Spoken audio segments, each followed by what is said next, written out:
ఒకప్పుడు మీరు వ్యతిరేకంగా పాటలు రాసిన మందకృష్ణ మాదిగ గారికి ఇప్పుడు మాలా మాదిగగా విడిపోయి కొట్లాడుకుంటున్న ఎస్సీ వర్గీకరణ నేపథ్యంలో మాదిగలకు అన్యాయం జరుగుతుందని వారి పక్షాన కలమెత్తిరు గళమెత్తిరు మళ్ళీ నిర్బంధానికి కూడా గురవుతున్నారు, కేసులు పెట్టించుకుంటున్నారు. మీరు ఏందన్న అసలు ఈ గొడవ అంతేంది? అంటే మాదిగల నుంచి మాలల్ని విడగొట్టడము, మాలల నుంచి మాదిగల్ని విడగొట్టడం అనేటువంటి ఉద్దేశం కాదు ఏబిసిడి వర్గీకరణ. ముఖ్యంగా ఇక్కడ మాదిగ ఉపకులాలు కావచ్చు, మాల ఉపకులాలు కావచ్చు, ఫస్ట్ వీళ్ళ మధ్య అసలు ఏబిసిడి వర్గీకరణ ఎందుకు వద్దా అనేది మాలలు చెప్పాలి. కోట్ల రూపాయలు ఖర్చు పెట్టి మొన్న సభ పెట్టారు. ఈ మందకృష్ణని తిట్టడం, లేకపోతే ఆ మాదిగ కులాన్ని తిట్టడం, లేకపోతే అందులో నాసంటాడు వాస్తవం మాట్లాడుంటే వాణ్ణి తిట్టడం, వీళ్ళు నాలుకెళ్ళకి వస్తాం వీటికెళ్ళకి వస్తాం అనుకునేటోళ్ళు, వీళ్ళంతా మాట్లాడేటోళ్ళు అంతా. వీళ్ళకు అంటే మాట్లాడేటప్పుడు కూడా ఎంతో కొంత వాళ్ళు చదువుకొని ఉన్నారు. నేనంటే చదువుకోలేదు, కానీ చదువుకున్నప్పుడు సోయి అనేది కొంచెం ఉండాలి. వర్గీకరణ ఎందుకు వద్దు అనే దానిపైన వాళ్ళు క్లియర్గా చెప్పగలగాలి. కానీ అక్కడ సభ పెట్టింది మేము ఇంతమంది ఉన్నాం అని చెప్పి 4 రాష్ట్రాలకి వెళ్ళి పిలిపించుకొని ఇక్కడ ఒక సభ పెట్టుకునే ప్రయత్నం చేశారు. రెండోటి, వర్గీకరణ మాదిగ ఉపకులాలు కోరుకునేది మాలల నుంచి విడిపోవడంలో భాగం కాదు. ఎవరి వాటా వాళ్ళు తీసుకొని అన్నదమ్ములలో కలిసి ఉంటే మన మీద ఎవరైతే ఆధిపత్యం చలాయిస్తున్నటువంటి అగ్రకులాలు అనేటువంటి ఆధిపత్య కులాలు ఏవైతే ఉన్నాయో వాళ్ళ మీద మనం అక్కడి నుంచి విముక్తి కోరుకునేటువంటి సందర్భం దొరుకుతుంది.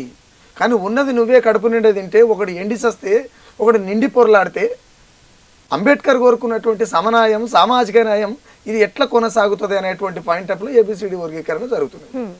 ఇది అర్థం కాక గత 30 సంవత్సరాలుగా అప్పుడు అంతకు రాజ్యాంగం మొదలైనప్పటి నుంచి మొదలు పెట్టుకుంటే కూడా ఇప్పటిదాకా ఈ ఎస్సీ ఏబిసిడి వర్గీకరణకు సంబంధించినటువంటి దళిత ఏబిసిడి వర్గీకరణకు సంబంధించింది అప్పటి నుంచి ఇప్పటిదాకా తింటున్నటువంటి మాల ఉపకులాలు ఎవరైతే ఉన్నారో, ఇప్పటిదాకా అదనంగా తిన్నటువంటి వాళ్ళు ఇప్పుడు మాల ఉపకుల మాదిగ ఉపకులాల వాట కూడా మీరే తిన్నారు కదా. తిన్నారు కాబట్టినే కదా ఇక ఉన్నది గుంజుకొని పోతే మళ్ళీ ఎట్లా అని. అందుకని ఏమంటారు ఇక్కడ మాదిగలు అంటున్నది ఏంది, మాకు వచ్చే వాట మాత్రమే మాకు ఇవ్వండి. ప్రభుత్వ పరంగా సుప్రీంకోర్టు స్టే ఆర్డర్ ఇచ్చిన తర్వాత ఇంకెవరైనా ఇచ్చేది ఏముంటది కదమ్మా. సుప్రీంకోర్టు స్టే ఆర్డర్ ఇచ్చినాక ఇంకేడాపుతారు పోయి. ఈ రాష్ట్రంలో చూసుకున్నా, కేంద్రంలో చూసుకున్నా అనేక మార్లు మందకృష్ణని తిట్టడము, లేకపోతే ఇంకోరిని తిట్టడమే పనిగా సభలు పెడుతున్నారు మాలలు. అంటే నేను ఒకటే అడుగుతా వాళ్ళని, మీ ఛానల్ వేదిక నేను ఏమంటే వర్గీకరణ ఎందుకు వద్దో చెప్పమని. ఓకే, ఇప్పుడు మీరు ఏదైతే సుప్రీంకోర్టు తీర్పు ఇచ్చిందన్నారో, చివరికి సుప్రీంకోర్టు తీర్పు ఇచ్చిన చంద్రచూడ్ కూడా నువ్వు అగ్రవర్ణ కులపోడివి గనక ఇట్లాంటి తీర్పు ఇచ్చినవు, అసలు అందుకే ఆయన చేసిన తప్పే ఇదంతా బాధిస్తున్న మాల మీద వాళ్ళ వాయిస్ల మీదకి వచ్చే ఉంటాయి కదా. ఎందుకు మరి ఇప్పుడు వాళ్ళు ఎందుకు వద్దంటున్నారో చెప్తలేరు, కానీ మీరు ఎందుకు అనుకుంటున్నారు? అసలు వాళ్ళ ఇన్నర్ ఫీలింగ్ ఏంది? ఎందుకు ఇంతగా అడ్డుకుంటున్నారు? ఎందుకు మాల సింహగర్జనను ఏర్పాటు చేస్తారు? ఎందుకు కాంగ్రెస్ నుంచి వివేక్ గారు కూడా వచ్చి మందకృష్ణ మాదిగ గారి మీద అన్ని రకాల అలిగేషన్స్ తొక్కుకుంటైనా పోతాం కానీ మేమైతే చెయ్యమని ఆయన అంటున్నారు. మీరే మనువాదులు అనేమో మందకృష్ణ గారు అంటే, మనువాదుల చేతిలో ఆయుధమే నువ్వనేమో మాలలందరూ కలిసి మందకృష్ణని అంటున్నారు. ఇంత ఎందుకు? వాళ్ళ ఇంటెన్షన్ ఏమై ఉంటుంది? ఒకటి రా, ఇప్పుడు ఏంటంటే కలిసి ఉంటే తింటున్నది వాళ్ళు. సింపుల్గా ఇప్పుడు కుటుంబం ఉంటుంది, 4 కొడుకులు ఉంటారు, తల్లి తండ్రి ఉంటారు. ఇప్పుడు అందులో ఎవరి మీదనో ఒకరి మీద ప్రేమ అనేది ఉంటుంది తల్లిదండ్రుల విషయానికి వచ్చినప్పుడు. అట్లా 4 పేరు చెప్పి ఒకటి తింటే వాడు జరెట్టైన బలిసే ఉంటాడు, ఉందాగానే ఉంటాడు, అఫీషియల్గానే ఉంటాడు, 4 దోస్తులలో పోయినా లేకపోతే చుట్టాలలో పోయినా గట్టిగానే ఉంటాడు ఆడు. ఎందుకంటే 3 కష్టం చేస్తారు కాబట్టి. ద సేమ్ టైం వర్గీకరణ విషయానికి వచ్చినప్పుడు కూడా వర్గీకరణ సబ్బండ 59 కులాలకు చెందవలసినటువంటి వర్గీకరణ ఫలాలు కేవలం మాలలు మాత్రమే తింటున్నారు కాబట్టి ఇప్పటి సంధి అది లెక్క పంచితే ఏబిసిడి చేస్తే గనక ఎవరి వాటా వాళ్ళకి వెళ్ళిపోతుంది.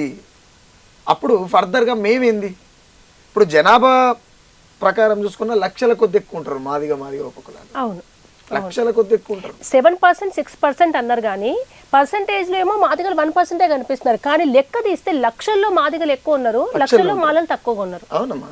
ఇంకోటి నేనేమంటే ఏబిసిడి వల్ల చదువుకోనోనికి ఉద్యోగం ఎట్లా వస్తుందని చెప్పి కొంతమంది మాట్లాడుతారు. వాళ్ళు చదువుకోవాలంటే వాని దగ్గర అసలు చదవాలనే స్వేచ్ఛ లేదు కదా. ఇప్పుడు నా ఇంటి పక్కల చదివి జాబ్ కొడితే నాకేమైనా ప్రేమ వస్తుంది, నాకు కొడుకు కూడా అట్లా కావాలని. వాడు చదవపాయి, ఈడు చదవపాయి, ఎవడు చదవపాయి, కొలువాడికి వెళ్ళి వస్తుంది. ఎవరి వాటా వానికి పంచినప్పుడు కుండల భూ ఉంటే తలాయిని తీసుకొని తింటారా? సింపుల్గా కుండల భూ ఉంటే తలాయిని తీసుకొని తింటారు. వాళ్ళది ఏంటంటే కుండ మొత్తం మాకే కావాలనేది వాళ్ళ పాయింట్ ఆఫ్ వ్యూ. నేను అందుకే ప్రతిసారి వాళ్ళని అదే అడుగుతున్న, వర్గీకరణ ఎందుకు వద్దు, మీకు వచ్చిన నష్టం ఏంది? రెండోటి ఇక్కడ ఈ విషయం ఏంటంటే ఈ రాష్ట్ర ముఖ్యమంత్రి అయినటువంటి Revanth Reddy supreme court stay order ఇయ్యంగానే మొట్టమొదటిసారిగా 29 రాష్ట్రాల కంటే మొదలు కూడా మేమే చేస్తాం, దీన్ని ఏకీభవిస్తున్నాం అని చెప్పి సానుకూలంగా దానికి మద్దతు పలికారు. మద్దతు పలికినటువంటి సీఎం రేవంత్ రెడ్డి కాంగ్రెస్ పార్టీలో భాగమే అసెంబ్లీ మెంబర్ అయినటువంటి వివేక్ వెంకటస్వామి అక్కడ రేవంత్ రెడ్డి అనేటువంటి ముఖ్యమంత్రిని, కాంగ్రెస్ పార్టీ అనేటువంటి రాహుల్ గాంధీని వీళ్ళెవ్వరిని కూడా పట్టించుకోకుండా, లెక్క చేయకుండా నీ పార్టీ ఎంత నువ్వెంత అనే రీతిలో కోట్ల రూపాయలు ఖర్చు పెట్టి మరి మాల సింహగర్జనలు పెడుతున్నాడు అంటే మీ ప్రభుత్వం అండాదండ లేకుండానే పెడుతున్నాడా? ఖచ్చితంగా డౌట్ పడవలసినటువంటి అంశమే కదా. ఏదో ఒక యాక్షన్ తీసుకోవాలి కదా, ఒక రాష్ట్ర ముఖ్యమంత్రి అయినటువంటి ఆయన ఏకీభవిస్తే నీతో పాటు అసెంబ్లీలో కూర్చున్నటువంటి మనిషి ఎట్లా వ్యతిరేకిస్తాడు? కాబట్టి నువ్వు యాక్షన్ తీసుకోవాలి కదా. గతంలో నల్లగొండలో కూర్చొని రాష్ట్ర ముఖ్యమంత్రి, కొత్త ముఖ్యమంత్రి, ఆయనకు అవగాహన లేదు, కొంచెం తెలిసి తెలవని పోకడబోతుండని చెప్పి బక్కా జడిసని మాట్లాడితే 24 గంటలు దాటక ముందుకే నువ్వు సస్పెండ్ చేసినావు కదా రేవంత్ రెడ్డి. మరి బహిరంగంగా కోట్ల రూపాయలు ఖర్చు పెట్టి నా ఆస్తులు కూడబెట్టి అమ్మి అయినా సరే నేను వర్గీకరణ కాకుండా ఆప్తాని మాట్లాడుతున్నటువంటి వివేక్ వెంకటస్వామి వెనక రేవంత్ రెడ్డి లేకపోతే ఇంకెవరున్నారు? మరి బట్టి విక్రమార్క లేకపోతే ఇంకెవరున్నారు? మరి అవునా కాదా తల్లి? ఇప్పుడు మీ కేంద్రంలో మీరు ఒప్పుకుంటారు, రాష్ట్రంలో ఒప్పుకుంటారు, కానీ మీ పార్టీలు ఉన్నోడే ఎగనెస్ట్ సభలు పెడితే మీరు ఎందుకు సపోర్ట్ చేయరు? అడగాలి కదా. ఈ మాలమాదిగల మధ్యలో జరుగుతున్నటువంటి వర్గీకరణ కొట్లాటలో భాగంగా రాష్ట్ర ప్రభుత్వం అయినటువంటి తెలంగాణ ప్రభుత్వాన్ని కాలయాపన చేసేటువంటి భాగంలో కూడా రేవంత్ రెడ్డి ఈ యాత్ర చేస్తుంది. అంతే. రేవంత్ రెడ్డిది కూడా చాలా పెద్ద చిట్టా ఉంటుంది. ఇప్పుడు ఓ సైడ్ బీసీలని, ఓ సైడ్ ఎస్సీలని, ఓ సైడ్ హైడ్రా అని ఈ 10-11 నెలల టైంలో ఎక్కడ ఏం చేసింది కాంగ్రెస్ ప్రభుత్వం అంటే ఏం లేదు. పంచాయతీలు పెట్టింది, పాత పంచాయతీలు దొబ్బింది, అంతే.